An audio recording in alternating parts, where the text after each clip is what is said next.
வணக்கம் நண்பர்களே. இன்று மதுரை உயர்நீதிமன்ற வழக்கறிஞர் திரு கோபால் அவர்கள் நம்மோடு இணைந்திருக்கிறார். அவரிடம் ஒரு கருத்து ஆய்வு, அதாவது சமீபத்தில் வருண்குமார் IPS, நாம் தமிழர் கட்சியினுடைய தலைவர் சீமான், இவர்கள் இருவருக்கும் இடையே நடந்த வாக்குவாதங்கள், அது சம்பந்தமாக வழக்கு பதிவுகள், நீதிமன்ற செயல்பாடு என்று பொதுவெளியில் இருக்கும் செய்திகள் நீங்கள் அறிவீர்கள். இதில் வருண்குமார் IPS வழக்கு பதிவு செய்த பின்பு, நீதிமன்றத்தில் வழக்கு பதிவு செய்த பின்பு செய்தியாளர் சந்திப்பு நடத்துவது என்பது ஒரு வகையில் நாம் யார் மீது குற்றம் சாட்டுகிறோமோ அந்த நபரே மேலும் மேலும் குற்றமாக்கும் வகையில் துணியில் பேசுவதாக அர்த்தமாகாதா என்று நமது சேனலில் நானே வெளியிட்டிருந்தேன், ஒரு வீடியோ வெளியிட்டிருந்தேன். அந்த வீடியோவில் இதை சட்ட நிபுணர்கள் தான் பதில் சொல்ல வேண்டும் என்று கூறினேன். முதலில் நமது மதிப்பிற்குரிய வழக்கறிஞர் கோபால் அவர்களிடம் இந்த கேள்வியை வைத்திருக்கிறோம். வணக்கம் சார். இப்போ இவ்வளோ நேரம் சொன்ன அந்த பகுதிக்கு இருவருக்கும் இடையே நடந்த வசனங்கள், வாக்குவாதங்கள் பொதுவெளியில் தாராளமாக இருக்கிறது. நான் சொன்னதான் இருக்குது. வழக்காக என்ன போட்டாங்கன்னு நமக்கு தெரியாது. ஆனால் இப்படி வழக்கு பதிவு பண்ணிட்டு ஒரு IPS அதிகாரி, அவர் சாமானியனோ ஆபீஸ் அதிகாரி யாராக இருந்தாலும், செய்தியாளர் சந்திப்பு நடத்தி அந்த வழக்கை குறித்த ஒரு போக்கினை திசை மாற்றும் வேலையாக இது ஆகிவிடாதா? இது சட்ட மீறலா இல்லையா? பொதுமக்களுக்கு இதை பற்றி ஒரு விழிப்புணர்வு.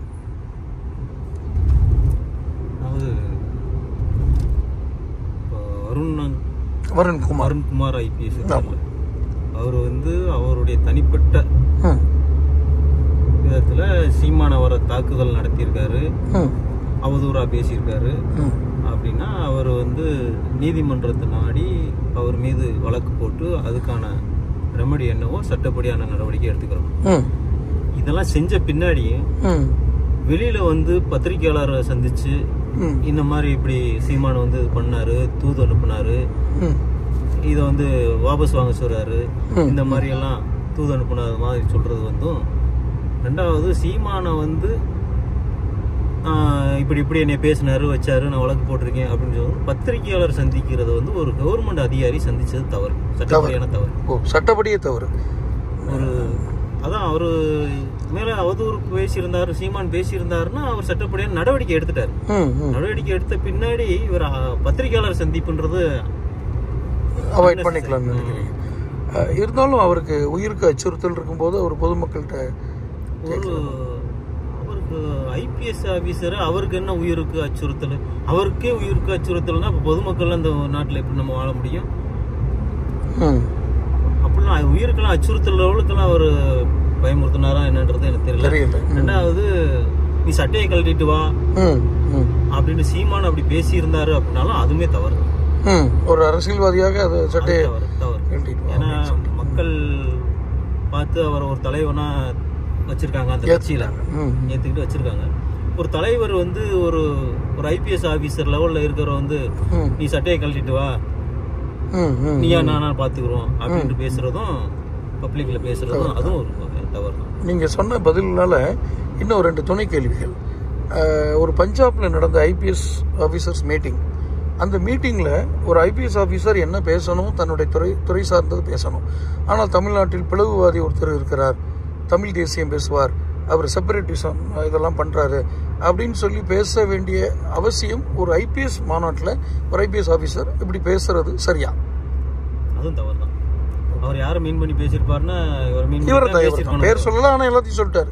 அப்புறம் தமிழ் தேசியம் பேசுவாரு, தமிழ்நாடை தனியா பிரிச்சு கொடுக்கணும்னு பேசுவாரு, சொல்றாரு அப்படின்னு பேசுறதா இவரை மீன் பண்ணி தான் பேசிருக்காரு. இதை போய் அங்க குஜராத் IPS மாநாட்டுல போய் பேசணுன்றது IPS மாநாட்டுல என்னென்ன நிறை குறை தொழில் ரீதியா என்ன இருக்கு அதான் பேசணுமே தவிர இங்க ஒரு தனிப்பட்ட ஒரு கட்சி தலைவர் பேசுறது தவறானது. அப்ப அவர் இவர் மேல ஒரு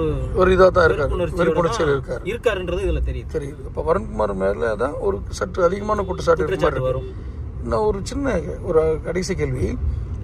இவங்களுடைய ஆரம்பம், இந்த 2 பேருக்குமான வாக்குவாதம் ஆரம்பிச்சது எங்க அப்படின்னா, ஒரு பெண் தொழிற்சாலை, அதாவது குடியாத்தம் பக்கத்தில் ஒரு தொழிற்சாலையில் வேலை பார்க்குற பெண் ஒரு பாலியல் தொந்தரவு வழக்கு கொடுக்குது வேலை செய்கிற ஃபேக்ட்ரியில். உடனே ஒரு 15-20 பெண்களும் அந்த தொழிலாளர்கள்லாம் நடு ரோட்டில் உட்காந்துடுறாங்க. அது 2 மாவட்டத்தை சேர்ந்ததாக வருது.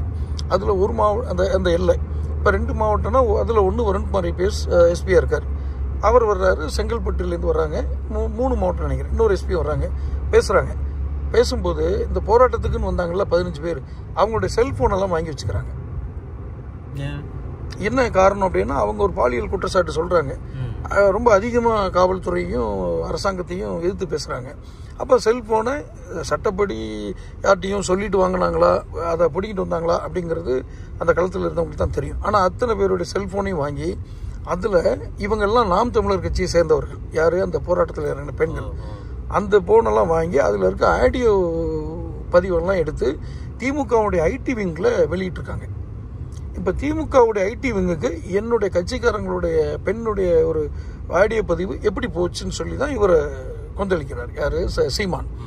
இப்போ அப்படி ஒரு போலீஸ் வந்து போராட்டத்தில் ஈடுபட்டவங்களுடைய ஃபோனை வலுக்கட்டாயமாக வாங்கி அதில் இருக்கிற ஆடியோ லீக்கு அது இன்னொரு கட்சியை கொடுத்தாங்களா இல்லையாங்கிறது வேற. அப்படி வாங்குறதே முதல்ல ஃபோன்லாம் அப்படிலாம் வாங்கக்கூடாது. இது போலீஸ் அதிகாரிகள் நிறைய பேர் இதை தவறுதலாக தான் யூஸ் பண்ணுறாங்க. அவங்க அதிகாரத்தை பயன்படுத்தி மக்கள்கிட்ட பொதுமக்கள் இல்லை, நான் ஒரு விசாரணைக்கு எனக்கு தேவைப்படுது, அவங்ககிட்ட நான் வாங்கினேன், நான் போய் மேஜிஸ்ட்ரேட்ட என்ன விசாரணைன்றதை சொல்லணும்ல, ப்ராப்பராக அங்கே சொல்லியிருப்பாங்க. நான் போய் மேஜிஸ்ட்ரேட்டை போய் பெர்மிஷன் வாங்கிட்டு வாங்க, நான் எப்படி வாங்குறது?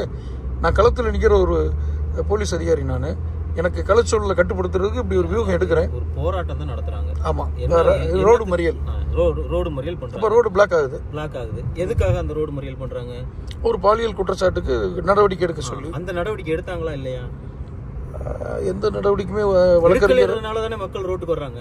அப்ப ரோட்டுக்கு வர்றவங்களுடைய செல்போன் எல்லாம் நீ பிடிங்கினது வந்து பர்பஸா அவங்க போன்ல என்னது இருக்கும் அப்படி தெரிஞ்சுதான் பிடிங்கி அதை வந்து வெளியிடுறீங்க. அதே ஆடியோ வந்து ஐடி விங்ல வருது, திமுக ஐடி விங்ல வருது. அப்ப இந்த மக்கள்கிட்ட வந்து இந்த வீடியோ இருக்கும். அப்ப போராட்டத்துக்கு வருவாங்க. இப்போ போராட்டத்துக்கு 15 பேர் தான் போராடினாங்களா அந்த ரோடு? இல்ல, அந்த ரோட்ல வந்து 15 பேரோட சேர்ந்து மத்தவங்க இருந்தாங்க. ஏன் குறிப்பிட்ட அந்த 15 பேரோட? இவங்க தான் ஆக்ரோஷமா அக்ரெசிவா வந்து ப்ரொடெஸ்ட் பண்றாங்க. போலீஸை பார்த்து கத்துறது போலீஸ் தரப்புல சொல்றாங்க. அதுக்கு நிச்சயமா போகணுன்றதுக்காக இவங்க 15 பேரும் அக்ரெசிவா வந்தாங்க அப்படின்றதுக்காக போனை எடுத்து அவங்ககிட்ட இந்த வீடியோ எல்லாம் இருக்குன்றத தெரிஞ்சு கூட வாங்கி வந்துக்கலாம். அப்போ அந்த அக்ரெசிவா, அதாவது அக்ரெசிவோ இல்லையோ எந்த கட்சியோ இருக்கட்டும், ஒரு பெரிய மேலதிகாரியோட அனுமதி வாங்கணும், நீதிமன்றத்தில் உத்தரவு வாங்கணுன்ற அவசியம்லாம் இல்லையா? ஒருத்தர்ட்டேருந்து அந்த குற்றம் நடந்த இடத்துலயே அவங்ககிட்ட உடைமைகள் எல்லாம் பிடுங்கிறது வந்து ப்ராப்பர்ட்டி நீங்க ரெக்கவரி பண்ணணும் அப்படின்னா அந்த இடத்துல அத்தாச்சி ஃபார்ம் ரெடி பண்ணி அதோட சாட்சியல்கிட்ட எல்லாம் கையெழுத்து வாங்கி தான் இந்த இதெல்லாம் பண்ண முடியும், ரெக்கவரி பண்ண முடியும். போனோ ஆயுதமோ எந்த ஒரு ப்ராப்பர்ட்டியா இருந்தாலும் நீங்க ரெக்கவரி பண்ணணும்னா அத்தாச்சி ஃபார்ம் ரெடி பண்ணி தான் வாங்கணும். அந்த மாதிரி வாங்கியிருக்காங்களா? இல்ல, இவர் வாங்கினாரு. அவங்க தொலைஞ்சு போனதா கம்ப்ளைண்ட் கொடுத்துருக்காங்க அந்த 15 பேரும். அப்போ இதே சீமான் வந்து அந்த வார்த்தையை சொல்லணுமான்னு தெரியாது. அவன் யார்? அவன் காக்கி ட்ரெஸ்க்குள்ள இருக்க ஒரு கிரிமினல், செல்போன் திருடன், தகவல் திருடன், என் கட்சிக்காரங்களுடைய ஃபோனெல்லாம் பறித்து அதில் இருக்கிற ஆடியோலாம் எடுத்து திமுக கட்சிக்கு கொடுத்தேன். இவன் எப்படி போலீஸ் ஆஃபீஸராக இருப்பேன்? நான் அப்புறம் சொல்கிறதுல என்ன தப்பு? நீ சட்டையை கழட்டிட்டு வாடான்னு நான் கேட்கறதுல என்ன தப்புன்னு கேட்குறாரு. கட்சிக்காக உழைக்கணும்னா கட்சிக்கே போயிடலாம்ல, எதுக்கு ஐபிஎஸ் ஆஃபீஸராக இருக்கணும்? மிக சரியாக சொன்னீங்க. இதே தான் சீமானு சொல்கிறார். நீ மாவட்ட செயலாளர் பதவி வாங்கிட்டு போயிரு, நீ எதுக்கு ஐஜியாக இருக்க அப்படின்னு சொல்கிறார். ஆனால் இதில் ப்ரூவன் இல்லை. சட்டப்பூர்வமாக இந்த பெண்ணிட்ட இருந்த ஒரு ஆடியோ பதிவை தான் எடுத்து ஐடி விங்கில் பயன்படுத்துகிறாங்க அப்படிங்கிறது ப்ரூவன் இல்லை. பட் ஒரு காமன் சென்ஸில் நமக்கு புரிய முடியுது. கைதான 15 பேர்கிட்ட தான் அந்த ஐடியா இருந்திருக்கு. ஒன்றும் ஒரு அவச்சொல் அல்லது அன்பார்லிமெண்ட்ரி வேர்ட் அப்படிங்கிறது அதில் இல்லை. அவங்க திமுக பற்றி ஏதோ இதாக பேசுகிறாங்க, ஏதோ அவங்களுக்குள்ள பேசிக்கிறாங்க. அதை இவர் வாங்கி கேட்டு எடுத்து இவர் கொடுத்தாரா அல்லது வேற வழியில் வந்துச்சான்னு தெரியாது. குற்றச்சாட்டு 2 பேருக்கு இதுதான். கொடுக்கல அப்படின்றதெல்லாம் தாண்டி போனை வந்து ஒரு பறிச்சது தவறு. ஐபிஎஸ் ஆஃபீஸராக இருந்து இதை பண்ணுறது தவறு. இது எல்லா காவல்துறையும் சும்மா சாதாரண வழக்கு கூட்டு போனாலும் போலீஸை போனை பிடுங்கி வச்சுக்கிறது இது மக்கள் மத்தியில் நிறைய ஒரு குற்றச்சாட்டாக தான் இருக்கு. இல்லை, பொது வெளியிலே நீங்கள் நிறைய பார்க்கலாம். ஒரு ரோட்ல இருந்து செக் பண்ணுற போலீஸ் ஆஃபீஸர்ஸ் இல்லை, அந்த காவலர்களே வந்த உடனே வண்டி சாவியை பிடுங்கிறது அதுவும் தவறு. வண்டி சாவி எடுத்து வச்சுக்குவாங்க. அதுக்கப்புறம் என்ன சுப்ரீம் கோர்ட்டே பல தடவை அவங்களுக்குலாம் உத்தரவு போட்டுருச்சு. நடைமுறையில் சாத்தியம் இல்லை. போடுங்க, வண்டி சாவி பிடுங்குறது, கத்தியை கூட விட்டு வண்டி சாய்க்கிறது, இதெல்லாம் விரட்டுறது, ஆனா அவங்களுக்கு கோவம் வர்ற அளவுக்கு மக்கள் நடந்துக்கிறான் போறேன் வர்றேன் அப்படின்றதெல்லாம் கரெக்ட். அதுக்கு சட்டப்படியான நமக்கு என்ன நடவடிக்கை எடுக்கணுமோ அதை செய்யுங்க. சட்டத்துல இதை செய்யுங்க அப்படின்னு சொல்லிட்டு குற்றவியல் நடைமுறை சட்டத்திலையும் அவங்க போலீஸ் ஸ்டாண்டிங் ஆர்டர்லயுமே சொல்லியிருக்கு. அதை ஃபாலோ பண்ணிட்டு போங்க.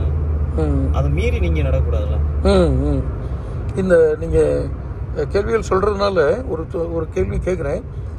ஒருவேளை உங்களுக்கு அந்த கேள்விக்கு பதில் சொல்ல வேண்டாம் அப்படின்னு நினச்சிங்கன்னா நீங்கள் பாஸ்ன்னு சொல்லிடுங்க. நான் அந்த பேட்டியை முடிச்சுக்குவேன். என்னென்னா, சமீபத்தில் நடந்துச்சு இல்லையா, இந்த பல்கலைக்கழகத்தில் நடந்த மாணவிக்கு நடந்த பாலியல் வன்புணர்வு. இதில் இந்த அரசியல் கட்சிகள் எல்லாம் சேர்ந்து அந்த பொண்ணோட, ஏற்கனவே இந்த பெண்ணோட தொலைபேசி எண், வீட்டு முகவரி இதெல்லாம் வெளிவந்துருச்சு. எஃப்ஐஆரே லீக் ஆயிடுச்சு. எஃப்ஐஆர் லீக் ஆகிறது யாருடைய குற்றமாக இருக்கும்? யாரை இதில் தண்டிக்கணும்? எஃப்ஐஆர் லீக் ஆக வச்சது யாருன்னு தண்டிக்கணும்? எஃப்ஐஆர் லீக் ஆகுது அப்படின்னா காவல்துறைக்கு தெரியாமல் லீக் ஆக முடியாது. அவங்க என்ன சொல்கிறாங்க, இப்போ சமீபத்தில் சட்ட பிரிவுகள்லாம் மாற்றினாங்க, பேரை மாற்றினாங்க. அதில் நாங்கள் லாக்குன்னு போட்டிருந்தது வேறு சட்டப்பிரிவு போட்டிருந்தோம். இந்த சட்டப்பிரிவு உள்ளது பதிவாச்சுன்னா லீக் ஆகக்கூடாதுன்னு எடுக்க முடியாது, லாக்குன்னு போட்டிருந்தோம். இப்போ அந்த பெயர்கள் மாற்றினதுனால நடந்த டெக்னிக்கல் எரர்னு சொல்கிறாங்க. அப்படிலாம் சொல்ல முடியாது, தவறு தான். மாறினதே ஜூலை 1 மாறிடுச்சு. 5 மாசம் ஆச்சு. லாக் அப்படின்னு என்டர் பண்றதை நாங்கள் விட்டுட்டோம். இப்போ ஐபிசி பிரிவுகள் இருக்குன்னா, இப்போ விமன் ஹராஸ்மெண்ட் ஆக்ட்ல விமன் ஹராஸ்மெண்ட் ஆக்ட் அப்படின்னா செக்ஷன் 4 விமனுக்கு எதிராக தண்டனை கொடுக்கக்கூடிய செக்ஷன். ஐபிசி இருக்குன்னா 375, 376 அந்த மாதிரி தண்டனை கொடுக்கக்கூடிய. இந்த மாதிரி அஃபென்ஸ் எல்லாம் வந்துச்சு அப்படின்னா 354, 356 பழைய ஐபிசி இப்படிலாம் வந்துச்சுன்னா இதெல்லாம் லாக் பண்ணி வச்சிருப்பாங்க. எஃப்ஐஆர் யாருமே ஆன்லைன்ல போய் பார்க்க முடியாது, அந்த அளவுக்கு இருக்கும். இப்ப இந்த செக்ஷன்லாம் வந்த பின்னாடி செக்ஷன் வேற செக்ஷனா மாறிடுச்சு. இப்ப ஜூலை 1 இந்த சட்டம் நடைமுறைக்கு வரும்ன்ற பட்சத்துல இந்த பெண்களுக்கு எதிரான பிரிவுகள்லாம் எதாவது நீங்க செக்ஷன், பழைய செக்ஷனையும் புது செக்ஷனையும் கம்பேர் பண்ணி லாக் பண்ணிருக்கணும். 5 மாசமா இதை நான் பண்ணல, டெக்னிக்கல் எரர் அப்படின்றது ஏத்துக்க முடியல. என்ன எந்த வகையில ஏத்துக்க முடியல. இந்த அரசியல் கட்சிகள்லாம் சேர்ந்து இப்போ அந்த பொண்ணுக்கு நீதி கேட்கிறேன்னு சொல்லி நடுவீதியில போராடிட்டு இருக்காங்களே. இப்படி போராட்டம், இந்த அழுத்தங்கள், இந்த மாதிரி விழிப்புணர்வு ரொம்ப வெளிப்படையில் பேசினாதான் அந்த பெண்ணுக்கு நீதி கிடைக்குமா? இல்லை இவங்க அதுக்கு பதிலாக ஒரு வழக்கறிஞர்களை வச்சு அந்த பெண்ணுக்கு இன்னும் கொஞ்சம் வழக்காடுதலை உதவி செய்கிறது, சாட்சிகளை தயார்படுத்துகிற உதவி பண்ணுறது, அந்த மாதிரி பண்ணால் இதாக இருக்குமா? இப்படி நடு ரோட்டில் நின்றுக்கிட்டு கத்துறது, பஸ்ஸை மறிக்கிறது, இதெல்லாம் சரியான அணுகுமுறைன்னு நினைக்கிறீங்களா? சரியான அணுகுமுறைலாம் கிடையாது. சட்டப்படியான நடவடிக்கை நீங்கள் கொடுத்துட்டீங்கன்னா அது சட்டத்தில் என்ன அதுக்கு உதவி பண்ணலாம் இல்லையா? இந்த கேள்விக்கு நீங்கள் பதில் சொல்வீங்களான்னு எனக்கு தெரியல. அந்த பெண்ணும் இத்தனை மணிக்கு மேலே ஒரு ஆணோடு உட்கார்ந்துருக்கிறது தவறு அப்படின்னு சொல்ல வந்தால் உடனே இந்த சமூக போராளிகள், இந்த பெண் விடுதலை போராளிகள்லாம் பாஞ்சு வேறு மாதிரி குதறிடுவாங்க. ஆனாலும் அந்த ரெஸ்பான்சிபிலிட்டி அந்த பெண்ணுக்கு இருக்குது, அந்த கூட வந்த பையனுக்கு இருக்குங்கிறது என்னோட எண்ணம், சேனலோட எண்ணம். உங்கள் கருத்து? பொது வழியில் அன்டயத்தில் போகக்கூடாது அப்படின்றதெல்லாம் இல்லை.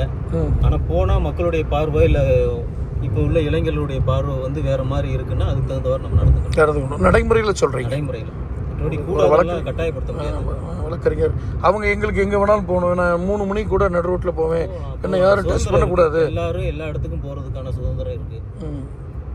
ஆனால் இடம் பொருள்ன்றது இருக்கு. இந்த ஒரு பகுதியை பக்கம் போனால் ராபரி நடக்கும், அந்த பக்கம் போகாதீங்க நைட் டயத்தில். இந்த பக்கம் போனால் ஒரு அஃபென்ஸ் நடக்கும், போகாதீங்க அப்படின்னு ஒரு எச்சரிக்கை கொடுக்குறாங்கன்னா, இல்லை எனக்கு சுதந்திரம் இருக்கு நான் போவேன் அப்படின்னு சொல்ல முடியாது. அது நம்ம அந்த இடத்துக்கு வந்தவரை நம்ம நடந்துக்கணும். சட்டம் எனக்கு அனுமதி கொடுத்துருக்குன்னு சொல்லிட்டு எல்லாத்துலேயும் போய் முடியாது. நன்றி. உங்களை மிக சரியான பதில் சொன்னீங்க. கேள்விகளை எதிர்கொண்டு பதில் சொன்னதுக்கு மிக்க நன்றி.